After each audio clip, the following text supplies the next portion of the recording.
근데 아마 안 넘어갈 겁니다. 그래서 남은 기간에 대한 대참사에 대해서 안내드렸고 이제 시작하도록 하겠습니다. 우리 지난 시간에 1시간 했었죠. 요거 관련해서. 네. 그래서 지난 시간에 했던 것 중에 제일 중요한 세 가지, 요거는 제발 기억해라라고 했던 세 가지가 있습니다. 뭐냐면 먼저 변이, 그리고 진화, 하나 뭐예요? 네. 요 세 가지는 기억을 하셔야 됩니다. 변이가 뭐냐고 물으면 같은 종 내에서도 우리 차이가 있잖아. 키가 다르거나 피부색이 다르거나 눈동자 색이 다르거나 이런 것들을 우리가 변이가 있다고 하고, 그러면 이 종끼리 변이는 왜 있을까? 왜 우리 좀 다르게 생겼을까? 우리 1학기 내용을 좀 더듬어 보면 유전자의 차이가 있어서 그렇겠죠. 그렇죠? 우리가 키가 다른 이유도 어떻게 보면 유전자가 조금 달라서 그럴 수 있다라는 것을 우리가 확인할 수 있습니다. 또 진화, 이런 변이의 차이 때문에 같은 자연 환경에서도 생존율이 다를 수 있다는 설명을 드렸죠. 그래서 그런 생존율에서 더 적응에 유리한 변이가 있다고 하면 그 친구들이 더 잘 살아남을 거고, 그러면 그 친구들의 자손들이 그 유전자를 갖게 되겠죠. 그러면 자연 선택이 될 거고, 시간이 지남에 따라서 그런 유리한 유전자를 가진 애들이 많이 살아남아서 그렇게 변해갈 겁니다. 그래서 요 관계를 제가 간단히 설명을 드렸던 것 같고요. 여기서 이제 알아야 될 건 뭐냐면, 변이가 뭐가 더 뛰어나고 뛰어나지 않다 그런 건 없다 그랬죠. 그 극단적인 예시 몇 개를 보여드릴 겁니다. 한번 보자요.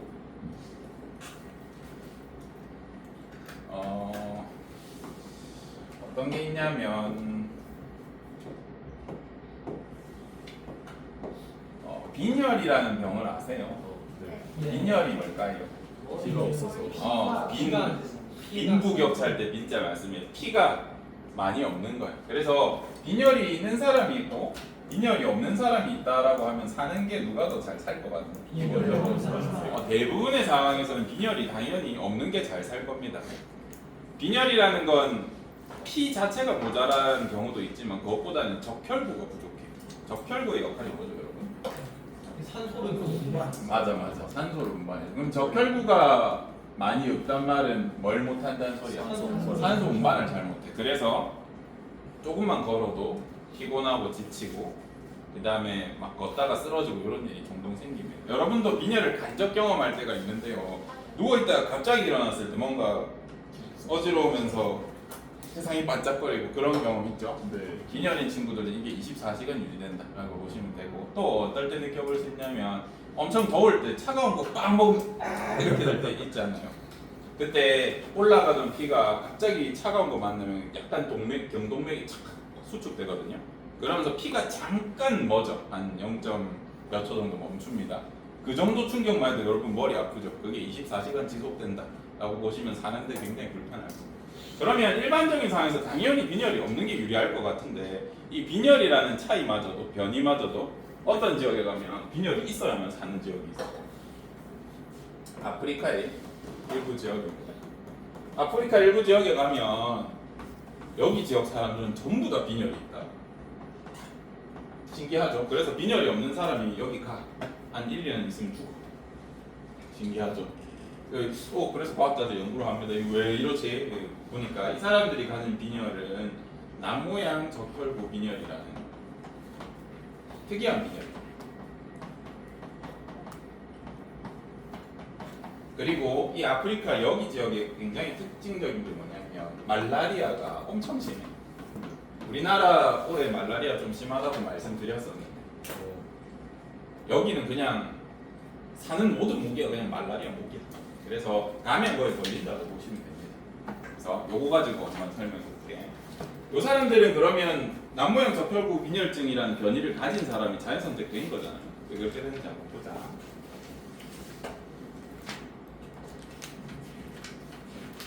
먼저 말라리아 설명이 그럼 조금 필요할 것 같습니다. 간단하게 설명할게요. 말라리아가 모기 때문에 생긴다는 건 대충 알 겁니다. 여기 보면 말라리아 입에서 모기가 뭘 잘못하는 건 아니고 모기 몸에 기생하는 어떤 생명체들이 있어요. 여기 보면 초록색으로 점점점 붙어 있다. 얘네가 우리 몸으로 모기를 통해서 들어오게 되면 간 쪽의 세포에 조금 잠깐 잠복을 해 있다가 이제 혈구로 갑니다. 이렇게 우리 혈액에 있는 적혈구로 들어가서 막 친구랑 짝짓기도 하고 막 지네끼리 분열하다가 이제 적혈구 안에 가득 차면 적혈구가 이제 못 버텨서 빵 하고 터지게 됩니다. 그러면 다른 또 적혈구로 가서 이게 계속 반복돼. 그러면서 점점 적혈구 수가 줄어들거든요. 그래서 몸이 아파, 빈혈이랑 비슷한 증세가 일어납니다. 이런 질병인데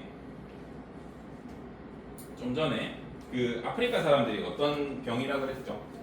난 모양 적혈구 빈혈증이라고 그랬어. 그래서 얘를 보면 우리 정상 적혈구는 이렇게 돼 있어. 그리고 요 안에 산소가 들어간단 말이죠. 근데 요 사람들은 산소가 많이 보관돼 안 돼. 딱 봐도 많이 못 들어가게 생겼어. 그리고 이 빈혈증이 무서운 점이 뭐냐면 일반적인 경우에는 살아남기가 어렵습니다. 봐봐. 우리가 적혈구가 이렇게 동글동글하면 좁은 혈관을 지나갈 때 걸리는 게 없으니까 쏙쏙쏙 지나가죠. 근데 뾰족하게 생겨가지고 혈구가 한 개 걸리면 그냥 다 걸려. 그래서 이 사람들은 혈관이 잘 터져. 우리 눈에 혈관 터진 거 뭐라 그래? 눈 충혈됐다 하면 여러분 눈에 모세 혈관이 다 터진 겁니다. 온몸에 그냥 충혈을 달고 살아. 뭐만 하면 혈관이 터져. 근데 이게 생존율이 더 높아. 왜냐하면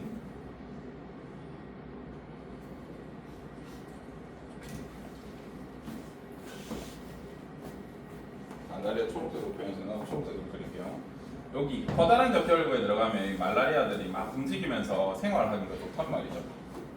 야, 막 여기서 그리고 막 번식도 하고 하니까 막 친구들 만들어서 빵 터뜨리고 나온다 그랬잖아요. 여기 들어가면 못 움직여. 그래서 이 적혈구 빈혈증이 있는 사람한테 말라리아가 감염하면 말라리아가 이렇게 터지지 못하고 그냥 여기서 죽습니다. 그래서 이 지역 사람들은 정상적 혈구가 없어서 빈혈증 때문에 고생은 하지만 얘가 없는 게 오히려 말라리아에 대한 저항성을 가지게 돼요. 그래서 잘 살아남습니다. 그래서 이 불리한 조건에서도 이 사람이 자연 선택돼서 여기 사람들은 전부 다 이렇게 진화했어요. 전부 이런 병을 갖고 있습니다. 이제 여기서 이제 우리가 생각해야 될 건 뭐냐면 이런 변이조차도 어떤 자연 환경에 가면 더 유리해. 그래서 변이에는 유리하고 불리한 게 없다라는 걸 생각해 주시면 됩니다. 받아들일 수 있죠? 이 내용이 여기 나와.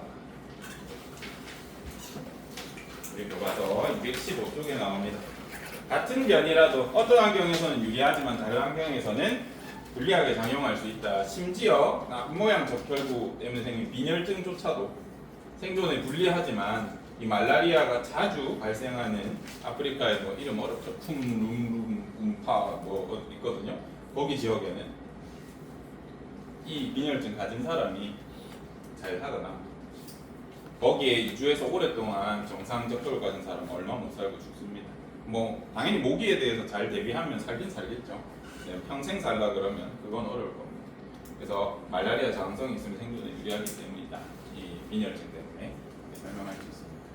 그 다음에 우리 책 밑에 이제 살충제 얘기가 있는데 살충제 말고 시간이 없기 때문에 제가 항생제 내성이 생기는 원리 정도를 간단하게 말씀을 먼저 드릴게요. 보면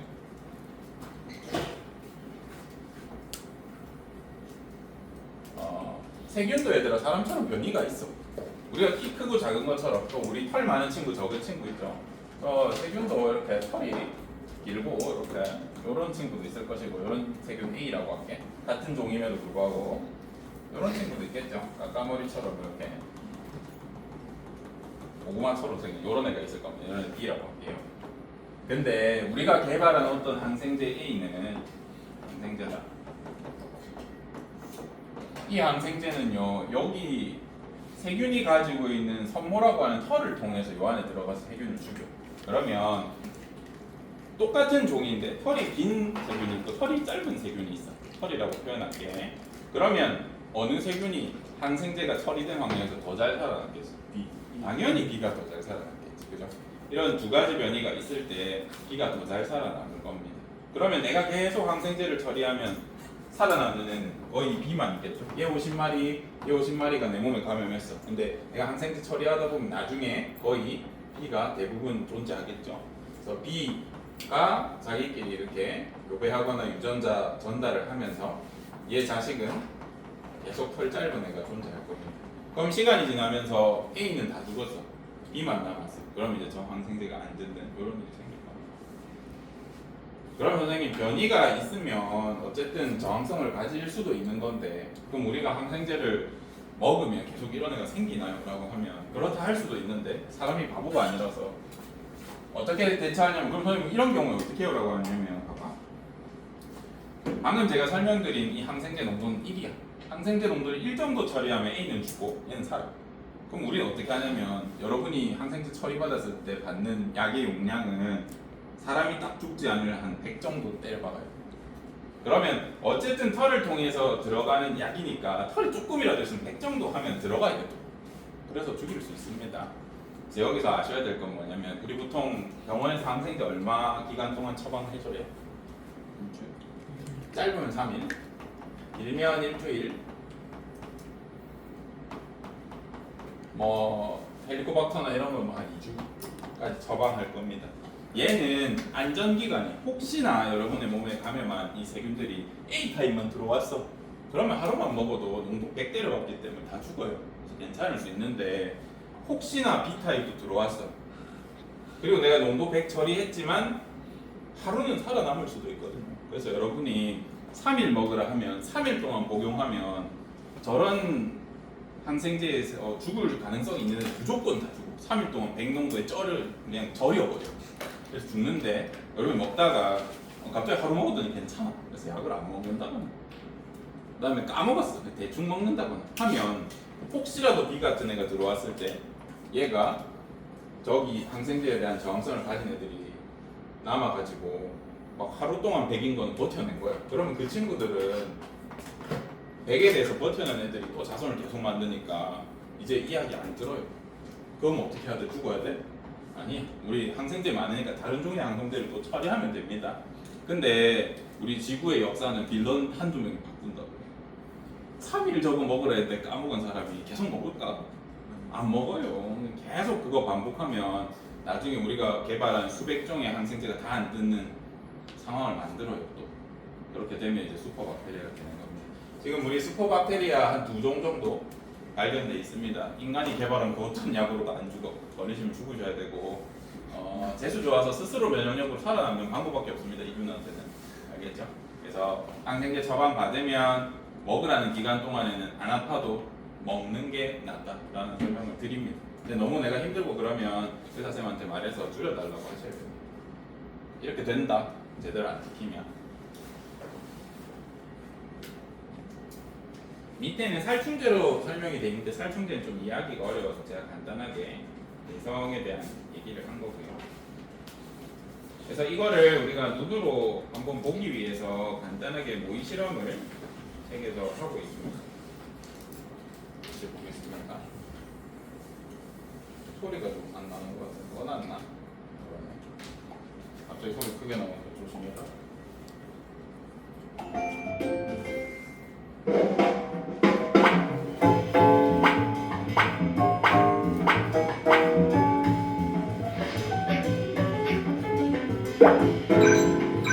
자, 이 실험이 뭐냐면 수능에도 나오고 모의고사에도 나오고 하는데 이걸 설명을 안 드리면 여러분들이 그 수능에서 나온 자료를 읽어도 잘 이해가 안 될 것 같아서 미리 말씀드립니다.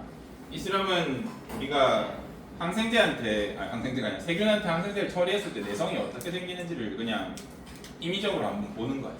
근데 이게 수준이 좀 낮아서 선생님은 수행평가할 때 이런 걸 할 건데 좀 더 바꿔가지고 하겠다는 얘기고요. 원래 다음 주에 하려 했는데 시험기간 당겨지면서 시험 끝나고 하자. 여튼 설명을 드리면 폴리에틸렌구라는 게 있어. 폴리에틸렌 우리 옷 만드는 천 같은 애. 그래서 천으로 만든 공이 있고 얘는 내성이 없는 균이라고 생각합니다.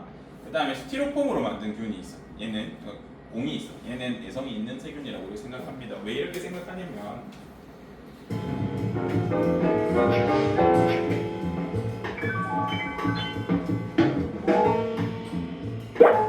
여기 보면 좀 전에 설명해 벨크로라고 한 찍찍이 있죠. 찍찍이 손에 딱 붙일 거야. 그리고 얘를 항생제라고 생각할 겁니다. 그래서 아까 스티로폼 공에 이렇게 찍어서 걸려 나오면 항생제 죽었다라고 생각할 거거든요. 그러면 찍찍이에 천으로 된 공이 잘 붙겠니? 스티로폼으로 된 게 잘 붙겠니? 천이요. 천이 잘 붙겠죠. 그러면 내가 항생제로 찍었을 때 딸려 나오면 죽은 거니까 천으로 된 게 항생제 저항성이 없는 거고 스티로폼이 안 찍혀 나오니까 항생제에 닿아도 살아남았다라고 생각하는 겁니다. 이 실험은 그런 실험입니다.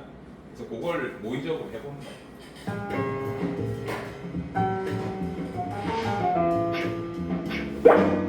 자, 먼저 어떻게 하냐면요. 10%로 맞춰. 10개 중에 1개는 내성이 있는 스티로폼 공이고 나머지 9개는 천으로 된 공이야. 그래서 20개를 준비합니다. 그래서 항생제 내성균의 비율이 10이죠. 이렇게 표기하는 겁니다. 근데 요거하고 처음에는 한번 기다려줘. 아무것도 기다려보자.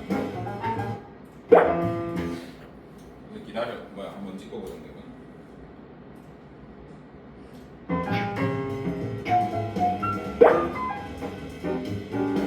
여기 보면 갑자기 슉 한번 넣어주죠. 왜 그렇게 하냐면 우리가 20마리 넣어줬는데 20마리 처음에 감염됐을 때는 안 아픈 상태인 거예요. 30마리는 돼야 우리 몸이 아프다고 가정하는 겁니다. 그래서 처음에 20마리 왔는데 모르다가 세균은 무조건 2배씩 증식하거든요. 하나가 이렇게 2개가 돼서 그래서 이제 양을 2배로 팍 늘려주는 거예요. 그럼 이제 30마리 이상 되면 아프다고 생각했기 때문에 40마리부터 우리가 이제 항생제를 처방할 겁니다. 그래서 지금 40마리고 원래 있던 애가 그대로 2배가 됐으니까 10%겠다, 그죠? 10마리 중에 한 마리 많이 내성균일 겁니다. 그래서 이렇게 찍어내면 아까 천공이 찍힌다 그랬죠? 그래서 여기 항생제에 내성이 없는 애들만 찍혀 나올 겁니다.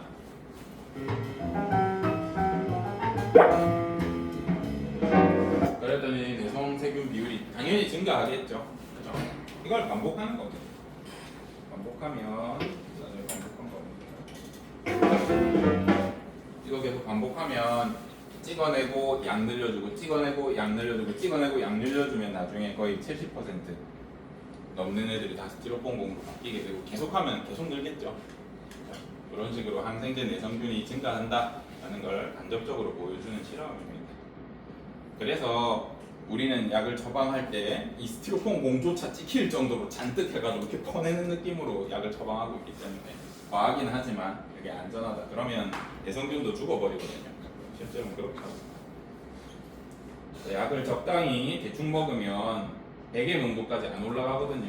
그렇게 까먹고 그러면 이제 내성균이 한 마리씩 살아남을 수 있습니다. 그럼 여기 한번 읽어보겠습니다. 자연 상태의 세균 집단에서 발생한 변이에 의해서 어떤 세균이 내성을 나타낼 수 있다. 자, 이제 여기서 여러분이 중요하게 보셔야 되는 건 뭐냐면 제가 항생제를 처방했기 때문에 내성 세균이 생긴 게 아니잖아요. 이 말이거든. 원래 변이가 다양하게 있어서 털이 이렇게 긴 세균도 있었고 짧은 세균도 있었잖아. 그죠? 근데 내가 항생제를 처리하니까 얘가 선택된 거죠. 좀 더 잘 살아남을 수 있으니까.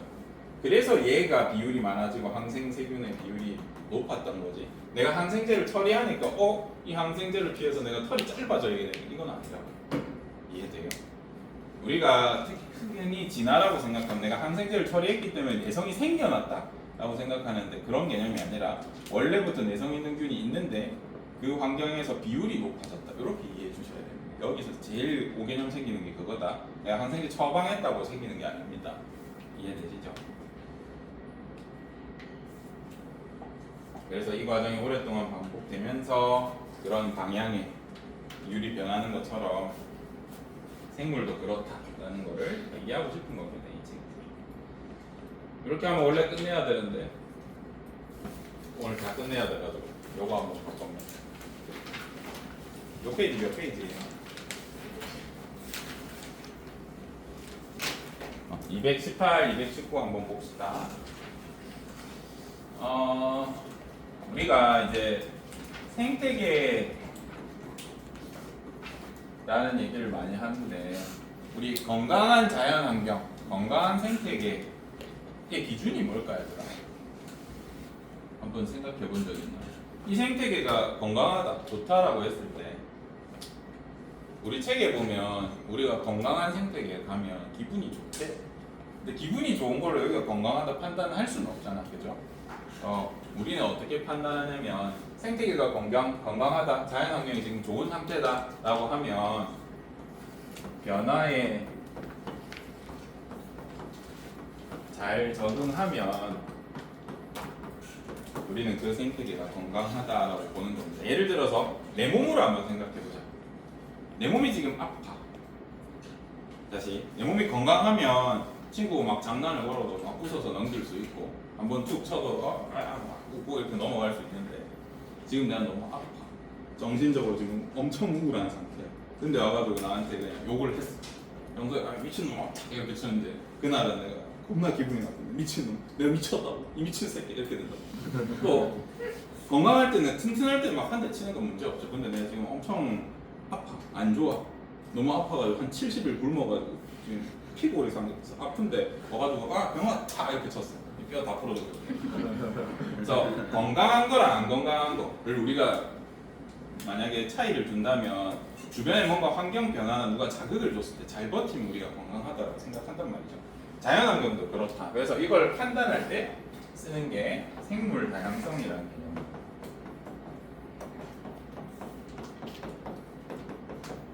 그래서 생물 다양성이 높으면 환경이 지금 좋은 상태다 라고 생각할 수 있어요. 다른 말로 변화에 잘 적응할 수 있다는 건데 이 생물 다양성 안에는 크게 세 가지의 개념이 있습니다. 그래서 이거를 같이 기억해야 돼요. 첫 번째 종 다양성, 그 다음에 유전적 다양성,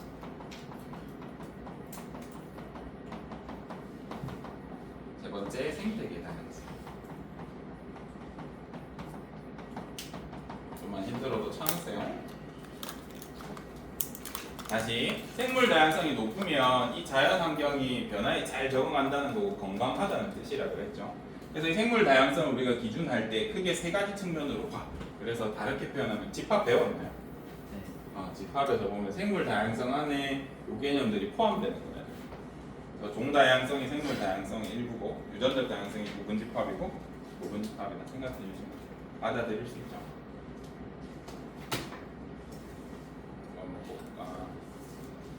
책을 잠깐 보겠습니다. 읽으면서 보자. 여기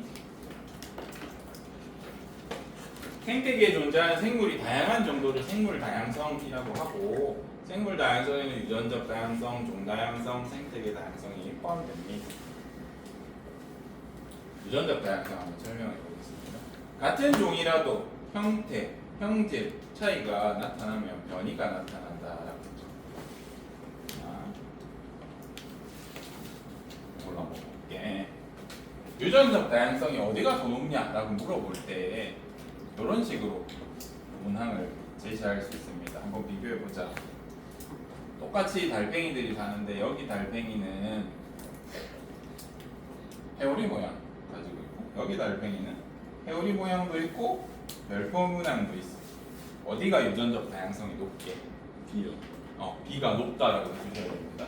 왜냐하면 달팽이가 등껍질이 이렇게 모양이 다른 건 결국 뭐의 차이예요? 뭔가 유전자의 차이라고 그랬죠. 우리가 키가 다른 것도 유전자가 달라서 그런 것처럼 여기의 유전자가 같은 종일 때 얘는 별표를 나타내는 유전자도 가지고 있는 거잖아. 그래서 얘가 유전적 다양성이 더 높다라고 판단할 수 있어. 할 수 있죠. 근데 이제 이런 경우가 있어. 이제 5개념으로 문제를 잘못 내는 경우가 있습니다. 요거 한번 볼까? 우리 터키 달팽이랑 체크먼 얼룩말이 있어. 누가 유전적 다양성이 높아? 둘 다. 그죠? 이건 알 수가 없어. 왜 알기가 어려워? 얘가 유전자 몇 개 가졌는지, 몇 개가 발현했는지, 얘가 유전자 몇 개 가졌는지, 몇 개가 발현했는지 모르잖아. 그죠? 그래서 유전적 다양성을 비교할 때는 웬만하면 어디에서 비교해야 돼? 같은 종 내에서 비교하셔야 돼. 같은 종 내에서 비교해야 된다. 그리고 우리가 변이라는 게 습성 같은 것도 얘기했잖아. 여기 보면 우리 변이는 대부분 유전자 차이로 일어난다라고 했는데 유전자 차이가 아니라도 일어나는 경우가 있으면 습성이라 했기 때문에 쌍둥이, 우리 일란성 쌍둥이 유전자 똑같거든요. 근데 어떤 애는 아침에 일어나서 세수하는 애도 있고, 아침에 일어나서 이 닦는 애도 있고, 아침에 일어나서 코 파는 애도 있고, 등 뒤집는 애도 있고, 다양하잖아요. 그죠? 이런 습성까지는 유전자가 어떻게 컨트롤하는 게 아니기 때문에 대부분이라는 표현이 적혀 있긴 합니다. 근데 그거 외에 이제 겉모습을 겉으로 드러나는 것들 대부분 유전자의 차이기 때문에 그렇게 할 수 있다. 이제 유전적 차이를 다른 종끼리 비교하려면 이렇게는 할 수 있어요. A 집단이 있고 B 집단이 있는데 A 집단에는 달팽이, 이런 달팽이, 별표 달팽이가 있고, 이 집단에는 별표 달팽이가 있고, 여기 뭐 예를 들어서 뭐 짹짹이가 있다. 새 어떻게 그려요? 짹짹이. 요렇다고 하면 달팽이만 있는 것보다는 달팽이랑 짹짹이가 있는 게 뭔가 유전적으로 다양성이 높을 것 같지 않나요? 그죠? 이렇게 비교할 수 있는데 요 수준에서는 비교를 안 해. 왜냐하면 더 좋은 개념이 있어서. 뒤에 넘어가고 있습니다. 요 개념이 있어서 종다양성. 종이 다르면 유전적인 차이는 당연히 있을 거 아닙니까? 그죠? 그래서 얘가 우선이에요. 종다양성이 먼저 비교돼야 돼. 그리고 종다양성이 만약에 같다? 그때 이제 유전적 차이를 보는 겁니다. 다시 일정한 지역에 얼마나 생물종이 많고 고르게 서식하는가를 나타내는 거라고 했어요. 종다양성이라는 개념이 있으면 다시 보면 제가 예전에 OT 할 때 이거 설명드린 적 있는지 모르겠습니다. 가랑 나 중에 어디가 더 다양성이 높아 보여? 나요. 비교할 때 우리 요거 나가 더 높다라는 얘기를 간접적으로 했을 겁니다. 왜 그러냐면 숲 생태계 가숲, 나숲이 있다고 치자. 여기에는 1000그루의 나무가 있는데 997그루는 소나무고요. 뭐 나머지 한 그루가 뭐 자작나무, 신갈나무, 구상나무로 합시다. 여기에 만약에 소나무 병이 유행했어. 그럼 이 숲 어떻게 돼요? 소나무 다 죽는다고. 그러면 소나무 밑에 살던 새라든지 뭐 기타 등등의 아니 숲에 나무 세 그루가 있는 게 숲이에요. 이 숲 망한 거잖아요. 그죠? 그래서 다양도가 낮으면 이런 일이 생긴다. 균등하지 않아요. 근데 이 숲 한번 보죠. 여기에 소나무 병 생겼어. 그럼 여기 있던 생명체들이 뭐 옆에 나무로 가도 되고 이 숲이 망가지진 않는다. 그래서 균등한 것도 중요하다라는 얘기를 할 수 있습니다. 그래서 종다양성을 우리가 만약에 비교해봐라 라고 한다면 첫 번째 기준 종다양성을 만약에 비교해봐 라고 하면 첫 번째 종의 수가 일단 제일 우선이야. 비율도 중요하긴 한데 종이 A 지역에 막 100종 있고 B 지역에 한 종 있으면 어쨌든 비율 뭐 두 종 있고 50대 50이라고 해서 균등하지만 그래도 100종 있는 데가 더 우리는 좋다라고 보는 겁니다. 만약에 종의 수가 같다 그럼 뭘 보라고요? 얼마나 균등한지 비율을 보는 겁니다. 우선순위가 뭐라고요? 종의 수. 그 다음에 얼마나 균등한 균질하게 있는지가 이제 두 번째 기준이에요. 근데 똑같아. 종수도 똑같고 비율까지 비슷해. 거의 똑같아. 그러면 그때는 뭐냐면 유전적 차이를 보는 거야. 이 종끼리 유전자 중에 변이가 더 많이 있는 애를 우리가 더 잘 적응할 거다라고 생각하는 겁니다. 그것도 똑같다라고 하면 뭘 비교하냐면 세 번째 생태계 다양성을 비교합니다. 생태계 다양성은 다양한 생태계를 얘기하는데 생태계 다양성을 만약에 비교하라라는 문항이 나온다고 하면 이런 식으로 나올 겁니다. A 지역에는요 산만 있어.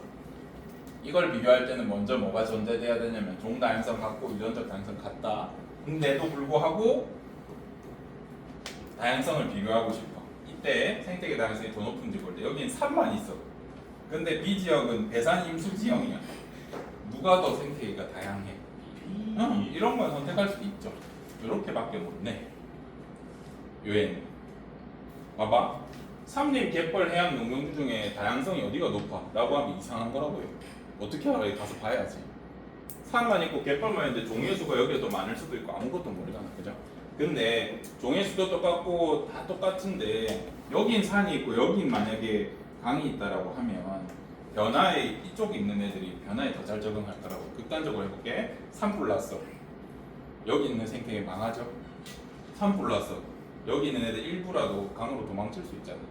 그러면 얘는 어쨌든 산불이라는 온도랑 습도가 엄청나게 바뀌는 사건이 있어도 변화에 적응해서 살아남은 다음에 다시 산불 끝나고 살면 되잖아, 그죠? 얘가 좀 더 변화에 강하다라고 볼 수 있습니다. 받아들일 수 있나요? 그래서 우리 아까 판사했던 거 다시 보면 생태계가 자연환경이 얼마나 더 건강한 거는 변화에 더 잘 적응하는지를 보면 돼. 그래서 우리가 만든 기준이 생물 다양성이고, 생물 다양성은 제일 첫 번째 뭘 보면 된다고 비교할 때 종이 얼마나 다양한지. 종이 수가 똑같아. 그러면 얼마나 비율이 비슷한지. 이것도 똑같아? 그럼 뭘 보라고요? 유전적으로 같은 종끼리 차이가 얼마나 있는지. 털이 긴 세균만 있는 집단에 털 긴 애도 있고 짧은 애도 있을 때 짧은 애들은 항생제 처리를 했을 때 살아남는다 그랬잖아요, 그죠? 그래서 변이가 많을수록 더 이게. 지금 유전적 다양성은 다른 말로 변이 다양성이라고 보셔도 됩니다. 변이가 많으면 유전자도 많은 거니까 비슷하다고 표시했다. 그것도 똑같아. 그러면 마지막으로 보는 게 생태계 다양성입니다. 그래서 이렇게 1번, 2번, 3번을 종합적으로 비교해서 우리 생물 다양성을 체크할 수 있습니다. 할 수 있죠? 마지막으로 시험 범위 말을 안 해줬네. 일단 시험 범위 이제 마지막 보겠습니다. 이거 어떻게 돌아가요, 여러분? 어떻게 돌아가죠? 끊긴 건가요? 네, 그런 것 같습니다. 가끔 마지막 순간에 된다고 해줘. 다행이다. 222쪽 보겠습니다. 우리 오늘 시간 마지막 부분입니다. 시험 범위 마지막이기도 하고요. 그러면 이 생물 다양성이 왜 중요하냐? 자연환경의 건강을 체크하는 거 중요하죠. 그리고 이 생물 다양성 유지하는 게 중요하죠. 알고 있는데 그걸 이제 자세히 설명하는 겁니다. 저분이 옆에서 첫 번째 이유를 뭐라고 하냐면 생명 자체로 소중하다. 책에서 그렇게 말하고 있습니다. 생물 다양성 왜 중요하냐? 생물 자체가 그냥 소중하니까. 우리 생명체가 만들어져서 다양한 종이 만들어진 것 자체가 굉장히 소중하고 가치 있다고 보는 겁니다. 아무것도 없던 지구에서 이런 애들이 생겨난 거니까. 두 번째 좀 납득할 만한 얘기합니다. 특정 종이 사라져서 생물 다양성이 낮아지면 이 생태계의 균형이 쉽게 깨지잖아요. 그죠? 그리고 균형을 깨지면 결국에는 사람한테도 안 좋으니까 유지하는 게 당연히 좋다. 세 번째, 생물 다양성은 우리한테 혜택을 줘. 자원이라고 생각하시면 편할 것 같습니다. 식량으로 쓸 수도 있고, 의복으로 쓸 수도 있고, 의약품으로 쓸 수도 있고. 지금은 쓸모 없을 수도 있어. 예를 들어서 모기랑 파리랑 바퀴벌레가 지금 우리한테 혐오 생물이고 별 도움 안 된다 생각하는데 나중에 연구해봤더니 걔네 몸에서 탈모 치료 효과가 있는 물질이 있어. 암을 치료할 수 있어. 그렇게 될 수 있잖아요. 그래서 우리는 일단 종을 유지하고 가야 됩니다. 인류의 이득 측면에서 보더라도 어떻게 쓸지 모른다. 예를 들어서 곰팡이 생기는 거 열받아가지고 안 좋다 생각해서 다 죽이고 싶었는데 알고 보니까 세균 죽이는 물질이 있네. 지금 잘 쓰고 있잖아요. 그죠? 항생제로 만들어서. 그래서 어떻게 될지 모른다. 보존하고 다양성 유지해야 됩니다. 마지막이 아니라 왜 이래요 나한테? 여기 보면 지금은 못 쓰고 있는데 우리 과학기술 계속 발전하잖아요. 그죠? 유전자 자원으로 쓸 수 있어. 예를 들어서 지금은 우리가 곰팡이에서 막 항생제를 채취해가지고 약을 주고 이러잖아요. 근데 나중에 유전자 편집이나 이런 게 합법화 완전히 돼가지고 진짜 마음대로 써라라고 하면 우리 다음부터 약을 안 먹어도 될 수도 있어. 곰팡이가 항생제 만든 유전자 뽑아가지고 내 몸에 이식하면 약 안 먹어도 세균한테 감염 안 되고. 그죠?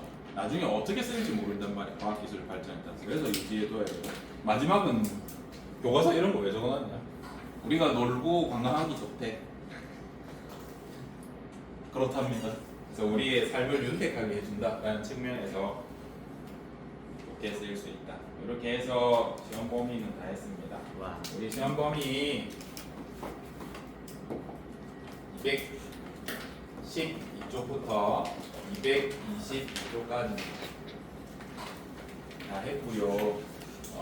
제가 시험 문제 5문항 냅니다. 객관식 4개, 서술형 1문항 이렇게 해서 5문항 내고 오늘 수업한 거에서 이제 굵직굵직한 거 잘 나눠 보시면 5문제 다 가르쳐 드렸습니다. 잘 풀어보시면 될 것 같고 오늘 잦거나 못 듣는 친구들 데미지가 클 텐데 일단 녹화한 거 올려둘 테니까 복습 잘 하시면 좋겠고 수업은 마쳤는데 일단 녹화는 종료하고